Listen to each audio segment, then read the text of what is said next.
Welcome back, you guys. This is the 30th episode of Stepmoms Without Children, and I just want to thank you guys for being here. This week we have Christina Lynne with us. She talks about her book, 13 Miles North, the process of writing this book, and even the process after writing this book, being a small business owner. Her book is available wherever you get your books online and locally near her in Brookings, South Dakota. Please enjoy Christina Lynne. I'm here with Miss Christine, coming from the camper. I'm so jealous. I want to be a camping girly. How's camping? Where are you? South Dakota or something? I am at Lake Oakwood, South Dakota, Lake Oakwood State Park, and It's been a beautiful weekend. We've been able to be out on the kayak. We've been able to have a couple bonfires and sit outside. Ooh. Okay, so in my head, I love the idea of camping. I love the idea of just like living, but just somewhere else. Just for like the weekend or the week or the vacation. I did have a friend when I was younger that like they went camping in a camper. And so I went, I loved it. But I know, I almost want to say for a fact, I'm 98% sure that if I were to go camping as the adult, as the planner, as the cooker, as the literally like the brain behind the operation, after a day, I would be like, this sucks. And so it's not that bad. You just got to think about it. I promise. The planning that leads to, we don't need it. I know that we don't need it. I already know. But we were going to go to Hershey Park. There was a Blink-182 concert. And so we're like, yeah, we'll get a cabin at Hershey Park. It'll be so fun. You see, the secret is to make sure that you, before you go camping with a camper at least, that you keep your camper fully stocked at all times. And that worked really well. That way, the day or two before you actually leave, all you got to do is make sure you pack your perishable foods and make sure your clothing stock is ready to go. And it's very little work. It's a lot of fun. I love that. You're turning me on to it. I'm gonna revisit this with Becky. A friend of the show is Becky, and there you go. I feel like she's my vacation partner. Thanks. So, guys, Christine wrote a book. Can you believe? A couple episodes ago, friend of the show, Becky, she said that she's thinking about a children's book, and her and I have talked about her writing like this other book. Like she has a really good idea, and I think of it all the time, like plot lines and stuff. And so you actually did it. Oh, Christina. I was calling you Christine. Sorry. That's okay. Tell me, you just woke up one day, or this was like you were slowly writing it? How did it go? Well, I have always been somebody that likes to tell a tall tale. And I've been told that many, many times throughout my life that I'm great at telling a tall tale. I had a best friend growing up. Her name was Melissa. And we used to team write a lot. Ooh. And about sophomore year of high school, I had an English teacher, Mrs. Hatch, and she was absolutely fabulous. She wanted me to get published way back then. But being a young girl, it wasn't a thing for me at that point in time just yet. I wasn't disciplined enough. So basically, long story short, adulthood hit. I went into a very boring career, not really what I ever thought I'd be into. I worked with telephone customer service and several other financial services throughout the years. And I'm still working for an online company that works with insurance of all things, corporate insurance. So still in a pretty boring field. I still have a full-time job. But what really inspired this is I went through a period in my life where things got really, really tough. I went through a divorce. I walked away from my dream farm that we'd bought together. I lost my like you lived on a farm. Yep. The farm that the book is written about, actually, the farm that it's based on. Oh, okay. And then my best friend passed away from stage 4 ovarian cancer. Oh, it just felt like the world just fell around my ears. And this has been a total of about 9 years ago. I moved in with my current husband in town, and we've talked about it time and time again. And I'd started this story actually 3 separate times in multiple notebooks, but the plot line just never really seemed to fit. And I had to find my writing voice. So along the way, I met a lady named Belinda who owns Good Vibe Tribe in Arlington, South Dakota. Okay. And as I spoke about this, she said, what is this business that she owns? Good Vibe Tribe. We love a name. What a fantastic name. Well, Belinda is a fabulous person, and she has helped me along my journey. Really, the book has been a way for me to bring myself forward out of the past along my journey to become the best version of myself. Like healing, therapeutic, cathartic even. So the book itself is based in reality. However, the names have been changed to protect the innocent, and the storyline has been changed some. I bring a paranormal element into it to explain what I couldn't explain in my real life. Along the way, my husband helped me with some of the little finer points to the book, and they got written into the book, and he kind of, as I wrote it, gave suggestions and some little different plot twists he would put in, and I tweaked them to my own liking. So this is book 1 in the series. Book 2 is with the editor currently, and it's going to be a prequel. And then you spoke about a children's book. I also have one of those that's currently with a graphics designer. So we've got 3 different projects under the name Christina Lynne. My full name is Christina Shepker-Peichel, by the way, but my author name is Christina Lynne. So that's a little about the writing process for me. And ultimately, my dream here, stop me if I'm blah, blah, blahing too much. I apologize. No, listen. Like this, when this airs, it'll be a couple episodes ago, but like where the vibe is creative outlet. The vibe is like we're trying to figure out like what's our like hobby. I mean, obviously I found that mine is podcasting. But like creative juices, like there was a time in my life that I was like, I don't even know what creativity is. Like I've always been silly and funny, but it's like, what do I put my energy into? And so my husband has 100% nurtured, like, no, you are a creative person. You can have creative outlets and things like that. And so it's been a theme of the show. And so you literally did the whole thing. We love this. I think as an adult, though, what I've discovered anyways is as our responsibilities grow, and as we do these soul-sucking jobs we all have, our creativity starts to shrink. And for me, that's been a big part of my journey is trying to find that again and trying to become more, I guess the way Belinda describes it is childlike. Because I do have a stepdaughter who's 13. She does need a female figure in her life who is able to relate to her and not just be, you're here again, really? So I guess that's been a big part of my, process too, is to learn. I don't have children myself. So the stepchild has been basically my biggest learning experience in life. Speaking my language. So anyway, what I was going to say previously here, though, is that my dream with this book is to eventually be able to completely escape the corporate world, so to speak. Eventually to be able to write full-time, edit full-time, and do my thing. But that's going to be a long journey because there's so much that goes into it. Or you really have to push as an independent. Or you'll blow up and it won't be a long journey. And I would sure love it. You'll be like Colleen Colleen Hoover has been Colleen Hoovering for a long time. But with Book Talk, with the girlies on TikTok that are loving these books, they're like creating author celebrities. We're going to put all the vibes for book. With any luck, that's what I would love to be. My writing style, just so everybody kind of knows, is I write exactly the way I speak. So if you like the way I'm talking to you right now, you're going to love this book. The print it's not what's considered technically large print, quote unquote, but it's big. So people really like that about it. It's written simply without a lot of really big words. Like I said, exactly how I speak. And it's very relatable. If you've been through a crappy relationship, you're going to love this book because that's the main theme of it. Because you said like you changed names and it's a real story. So is it like how you were saying, like you divorced and you left that farm that you loved so much and you kind of had to start over and you had that tragedy with your BFF? Okay, we love this. It's like more dramatized version of a life story. Yes, ma'am. And like I said, there's a supernatural element that's in there. Now, the girlies love supernatural. Book 2 is all about the villain in book 1. It's called Cecil's Story, and that'll be out by the end of the year. So if you love 13 Miles North once you've read it, you're going to love Cecil's Story.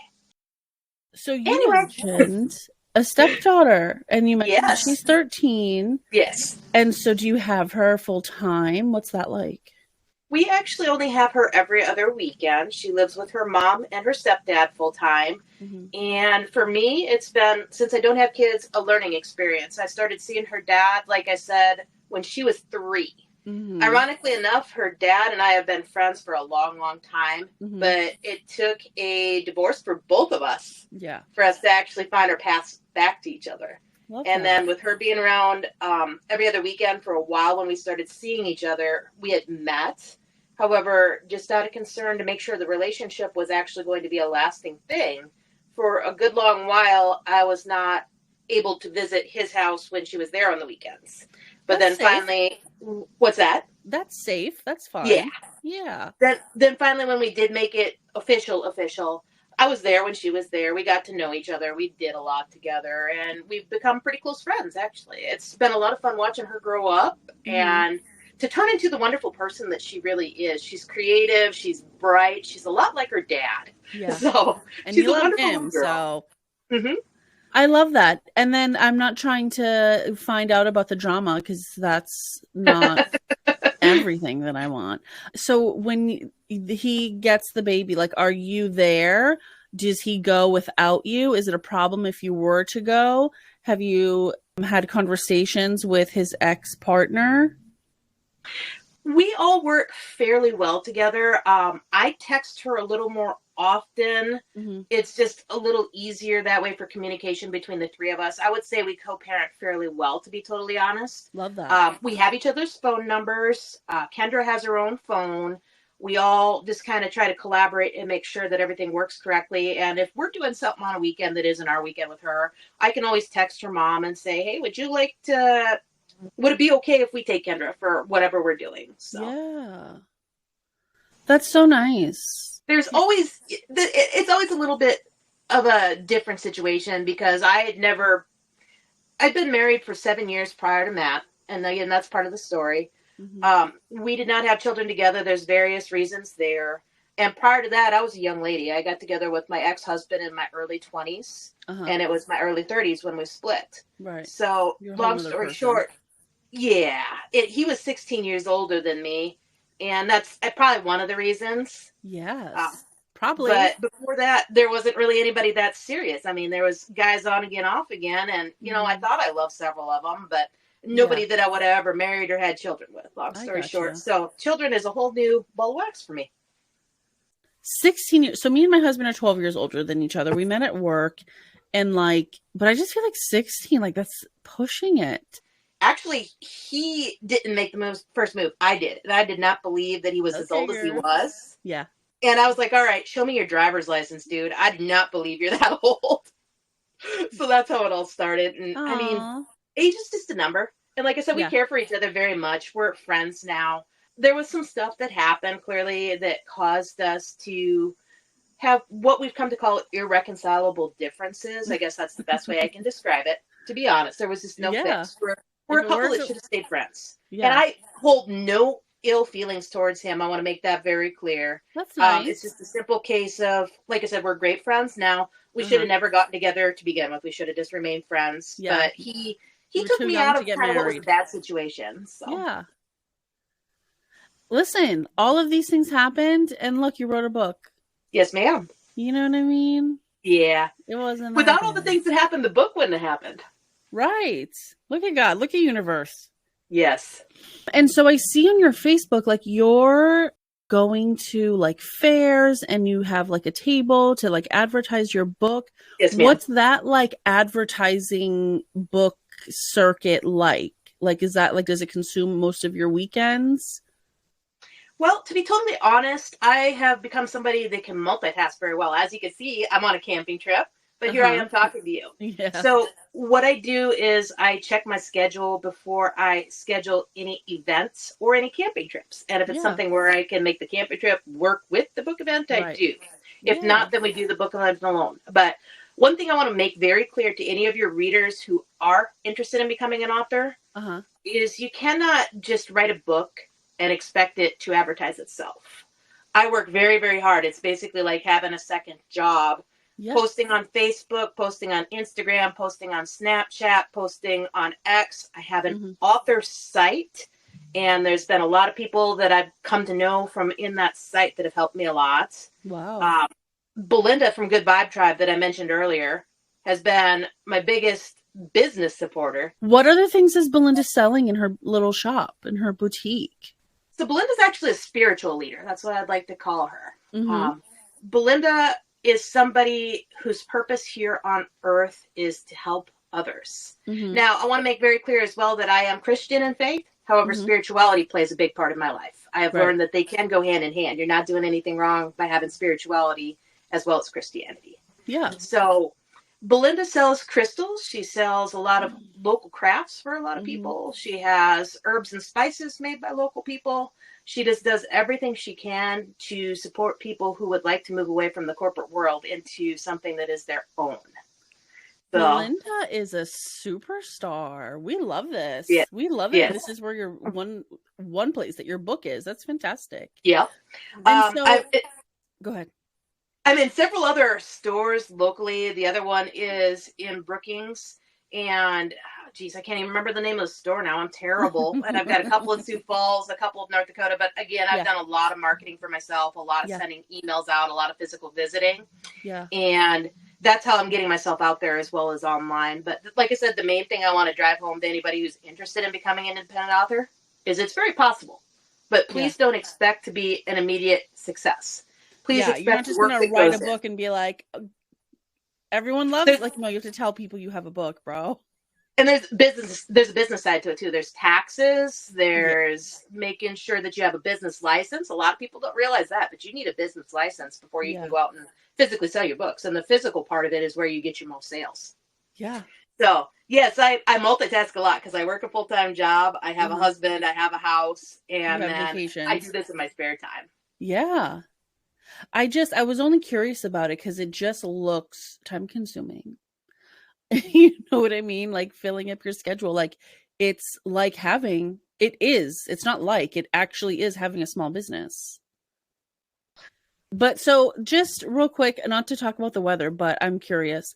South Dakota, I don't even know where that is, but what is the weather like? You guys have 4 seasons, I imagine. Oh yeah. So as far as weather, spring is pretty similar to summer. Summer turns into fall pretty quickly, and winter is the longest season. We basically tell people we've got 2 seasons, winter and construction. So our weather varies quite a bit. Between summer and winter, you can have like literally a swing between -30 up until summertime. You can get to 100. So that's kind of what our weather is, and it varies all the way in between. That sounds terrible. I feel like there was a girl on Teen Mom that was from South Dakota. Probably. It wouldn't surprise me. Aubrey, or maybe her daughter's name was Aubrey. Could be. Audrey something. I forget. I'm pretty sure she lives in South Dakota. What were we talking about? We were talking about, Belinda. Yes. So you literally, like, being an author is being a small business owner. Yes, ma'am. That is something I never thought of. And like, I think of starting businesses all the time, but I didn't think of that. Like, cause so I brought up that you're going to fairs and you have tables and you're going to doing all these things to, get your book out there which I think is fantastic. Also just sounds laborious. It is. I'm a lazy girl and I'm just not trying to do nothing. But I was also curious, is your book on like Nook or Kindle? It is, yes. You can find it on Kindle Direct. You can find it on Kobo. My primary publisher, though, is Lulu.com. That's one that nobody's really heard of. But the lady who helped me get published actually suggested it. That's where her book is. And so that's what I went with. This next book, I am going to go with them as my primary publisher for my paperback again. However, I am going to start off just on KDP for my ebook exclusively. So as soon as that's done, that'll be available on there. And I am going to do the whole, if you're an unlimited user, a Kindle Unlimited user, you can have the book by the page, basically, like a library. And Barnes & Noble. I think I forgot to say Barnes & Noble, but it's there too. I was going to say, like, so listen, all of that sounds fantastic, but I'm a Barnes & Noble girly, so I'm not accessing this. There you go. But I wonder, like, if on Lulu, like, it'll, if that's an ebook thing, I wonder if I would be able to transfer it to a Nook. Listen, I'm a supporter. I'm a firm supporter. When I did nails I used to be a nail artist. Girl, it was a hard time in my life. I was 22 and I was like, I was a corporate girly working in finance. And I was like, hey, Jess, I need to be more creative. Girl, bye. I need to pay the bills is what I needed to do. Yep. Anyways, so I did nails and I was just like, okay, I'm learning. I'm trying to figure it out. You know what I mean? So let me be cheap.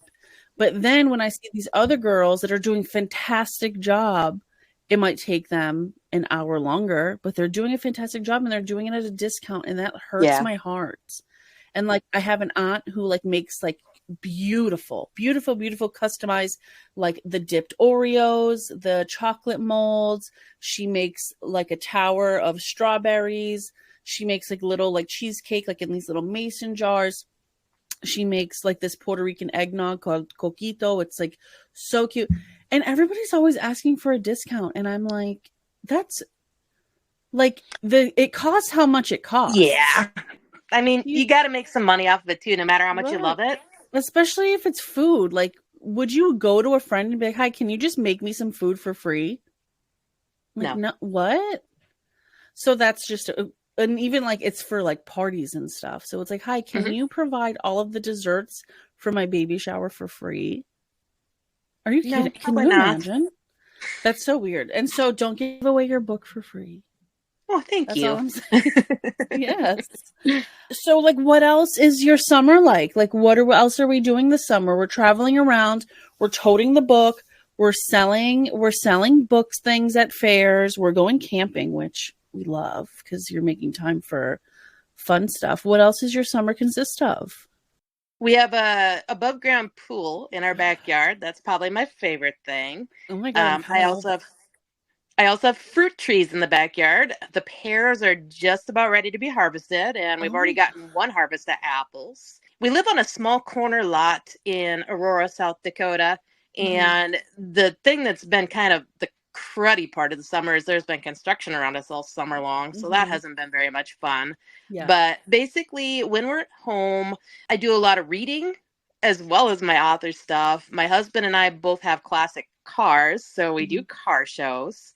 I also have a horse. She lives at my dad's, and she's 32 years old, so I go visit her frequently. How old are horses? Horses don't usually get that old. She's special. Oh. She's Megan the Man Killer. She's a very ornery creature. Megan. We love Megan. She is up my alley. She's in the book as well. However, her name has been protected or changed to protect the innocent as well. Well, now that we said it, is it? Well, now. Yeah, well, that's true. But anyways, though, that's a lot of my hobbies. I'm a city girl. So I like to say that I'm a suburban girl. I'm not a city girl. But now that you're saying stuff, I'm like, I am a city You're like, girl. Christina, you're weird. You're very weird. I'm jealous. I want all of these things. I did like a garden farm thing at my father-in-law's house in New Jersey. And I did like some stuff at my house. And this is last year. This year I had this much patience for it. And so I was just lazy. This year's been weird. But you have fruit trees. Like you just go outside and you're like, boop, it's a pear. Yep. What else do you grow? Well, we have a pear tree, actually two of them. They were my 1-year anniversary present from my husband, our 1 year of being together as far as dating, not marriage. We've been together 9. A pear tree? Yeah. And then I've got apple trees, and I've got a plum tree. And then we've got lilacs and a couple of other different types of bushes in the backyard. I do usually grow a big garden, but this year with the construction, we didn't know how far into the median they were going to go because technically part of the garden is on their property, the city's property or whatever. So they could have technically taken it out. So I didn't do a garden this year just to be safe. But generally when I do a garden, we do tomatoes and peppers. Matt's my husband. He likes to make Matt's also my salsa. husband. Oh, funny. You said it earlier, and I was like, we should talk about mommy. But yeah, I do broccoli and cauliflower. I do carrots. Ooh. I do squash. do cucumbers, all sorts of goodies. Yeah. And that's all stuff that you can basically either can, or what I like to do instead is just go ahead and bag it for winter, because I don't really do the canning thing. So what is bagging? Like you freeze it? Yep, just freeze it. Just basically boil it until it's just not quite to the point where you'd like eat it, where you'd still have to cook it for a little while afterwards, and then bag it up in like a Ziploc and freeze it and have it for winter that way. This is a whole entire lifestyle I see on the internet and not in real life. So I'm like, hold on, you're a person who does this? I am a person who does this. I want to be her. I want to grow vegetables and put them in the freezer. Well, we could be friends. How's that? Does that work? This is what I need. I need you to give me some accountability and some instructions, and also patience. I could help you with that. Okay, next spring, I'm going to call you up. Girl, what do I need? You do that. You do that. Oh, I would love that. We love a living off the land vibe. Like we all, and I just know it because like all of my friends that I know listen to the show at least, like we all want that homestead vibe. Yeah. You know, if I could get back out in the country again, though, that's where the dream is. And my husband and I have been talking seriously after the mess that Aurora has created with their construction this year, to be totally honest, that within the next 2 to 4 years, that's our next move, is someplace back out in the country again, because we simply don't have enough room for what we like doing. The snowmobiles sit outside, and that's not great for them, especially during summertime when they're not being used. His project car is in our one stall garage, and he's got his classic in a storage unit, and then my car sits outside. So we just don't have enough room for all of our fun stuff. So we want to acreage again. Is Aurora like kind of like city-ish? No, Aurora is a tiny town. It's growing. That's part of the reason for the construction. I feel like I've heard of it. We're a bedroom community, quote unquote, for Brookings, South Dakota. Okay. And Brookings, South Dakota has SDSU, which is an agriculture university, but we also have a very good set of sports teams. So I think that I want to be a writer, and I want to have a homestead, and I want to live in the country, and I don't want a horse. You don't want a horse? Oh, my. I'm very much afraid. So the thing with podcasting is you get to like talk to people that have these totally different lives from you. And I'm also super impressionable, and I just want to pretend like, oh my God, no, totally. I'm actually a country girl and I have a farm. And then the next guest that I talk to is like from DC, and she's like an activist. And I'm like, no, totally. I'm an activist. I love politics. And so I'm a flip-flopper, but I want this one to stick because it's the vibe.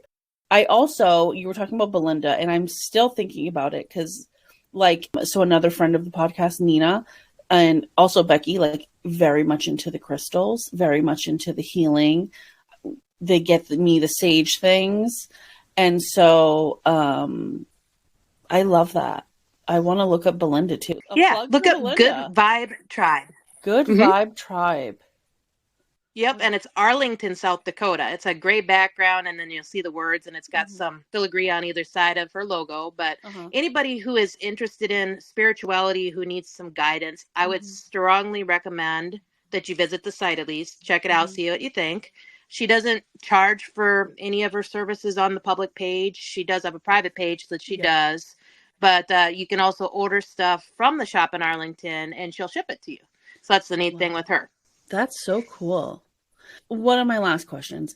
So as a person who doesn't have kids and you work a corporate job, like you wake up in the morning on a Wednesday, and then what happens with your day? Well, generally I get up, get myself ready, go downstairs and have a cup of coffee with the hubby. He leaves for work. I usually have a few minutes to myself before I have to log on to my computer, which is upstairs in my room. You work from home? I do. Yes, I work from home. And that is a fabulous thing. So, yeah, I get to do that. Is it since COVID you work from home? Nope. This job is a work from home job. So. Can we trade? No. Oh, no, thank you. Back in 2020, when COVID hit, I actually worked for an agricultural laboratory in Brookings, South Dakota. So I was physically working throughout the entire time that COVID was going on, because we were considered a necessary service. So been there, done that. Yeah. What did you do in a laboratory? So I was actually the office manager, and then the other thing I did is I did sample prep. What the agriculture laboratory does is they get samples of different plant matter, sometimes soil, sometimes water sent in, and they test it for various different chemicals to see the level that's in there. Oh, like when someone's like doing like land development or something? Well, a lot of times it's farmers that have damage to their crop, and they're wondering if possibly there was some overspray. So that's the one thing. And then like water, there's stuff in water that shouldn't be some of the time. So we tested for that. The soil, same difference there. If there's something in the soil that they're wondering that could be harmful to their plants. And then they tested some feed and some fertilizer to make sure like the levels that are on the packages are correct too. So that's all fun stuff that I did, like mainly in the office though. And with sample prep, I wasn't really involved with doing anything else other than like chopping up plants and running stuff through machines. So I didn't do any of the really smart stuff that a scientist does. I'm too blunt to work with people face to face anymore, though. That's the way I've gotten to be. I'm not very good. I do have, I mean, if you watch me when I'm speaking to you, I'm noticing it as I'm speaking to you here. Whatever's going on in my head, it shows. No, you're doing fantastic. Step it. Thanks. So you work from home. And so there's two types of people I feel that work from home. There's the one that is working while they're in their home. And then there's the other person who's like cleaning and prepping for dinner and going shopping during lunch for 2 hours. Which one are you? I'm very much the actually working type. We have statistics. Like what we're doing is tracked. And I'm a person that's very driven by success. So if I can see that my metrics have gone down, I'm very upset. I like to make sure that I do my job and do it well. Now, do I multitask when I'm on my lunch break and make sure that some stuff is taken care of, like for supper that night or let the dogs out? Absolutely. But that's on my own time. I don't mess around with work's time at all. Oh, I love that for you. I feel like that's how I would be if I worked home. You have to be, because if you're not disciplined, like I said, if they catch you doing something that you shouldn't be and your stats show it, you're not going to have a job very long. So for me, I mean, like,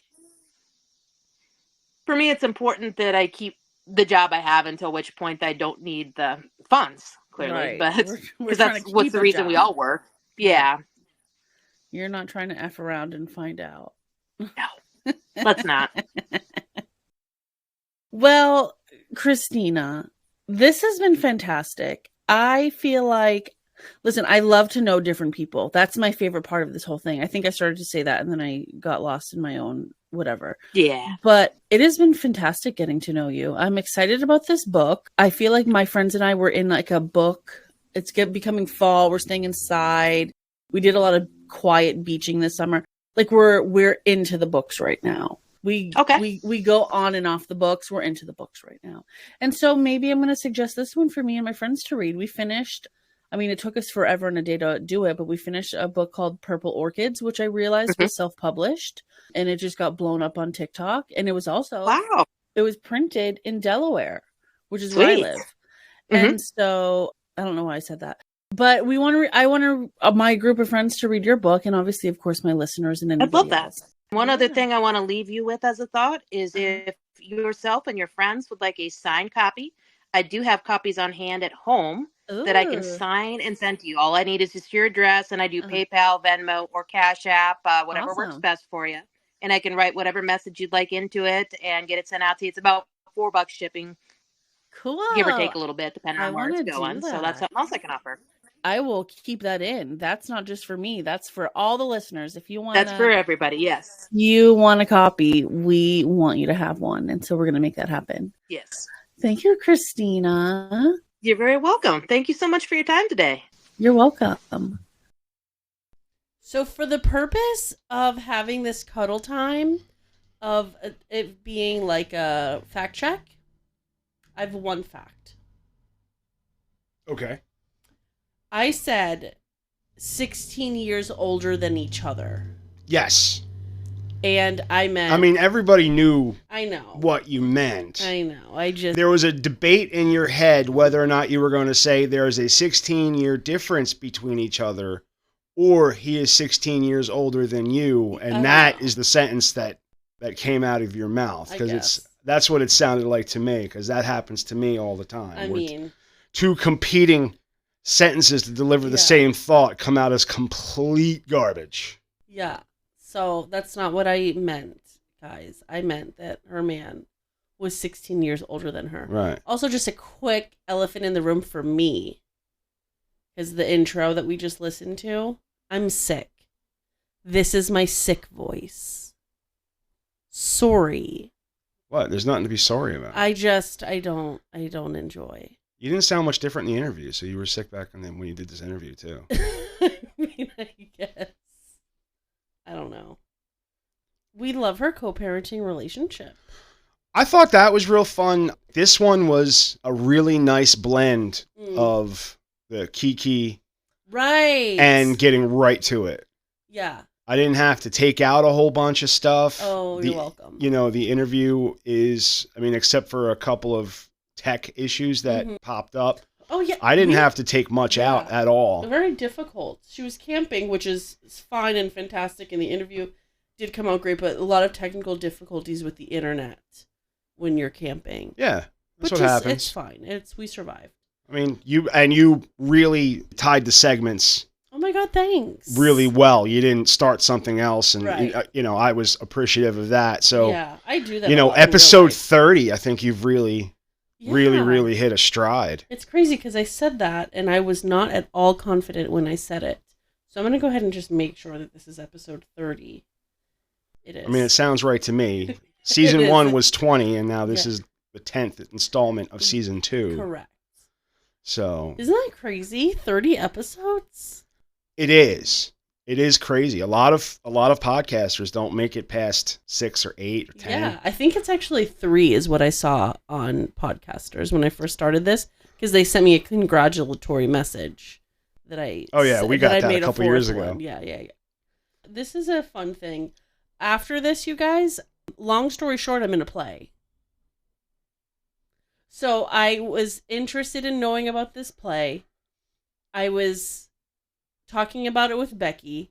I couldn't find the post. Your face right now, because you know in your heart that you are telling me that this is the first time you've told me that you're doing it. Yeah, it's just so much. The way you have talked about this. Yeah. As if, oh my God, I can't believe, you know, I have to blow these people off. Like oh my God, I have to like tell this. I know you know. So listen, Mike, stepzaddy without children, as you guys know him, he created a group chat with me and the director of this play. It's Christmas Carol, guys.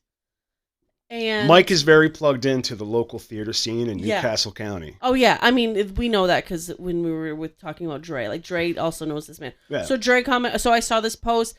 The man is doing auditions. Blah blah blah blah blah blah blah blah. I talked about it with Becky just in a conversation. I asked about, hey, where did this post go? I was trying to see the post and now it's disappeared. Can someone tag me? And then of course I went and stalked the internet and found the post myself because everybody was like at work and didn't respond. And then fast forward, Mike creates a group chat of me and this man, and I'm like, oh no, I'm actually not doing this. No thanks. And then by the end of the conversation, he's like, yeah, just join us for our table read on Zoom. And so when I was telling this story to Nina, she's like, so long story short, you're in a play? And that may or may not be the case. Like, you've just made an announcement.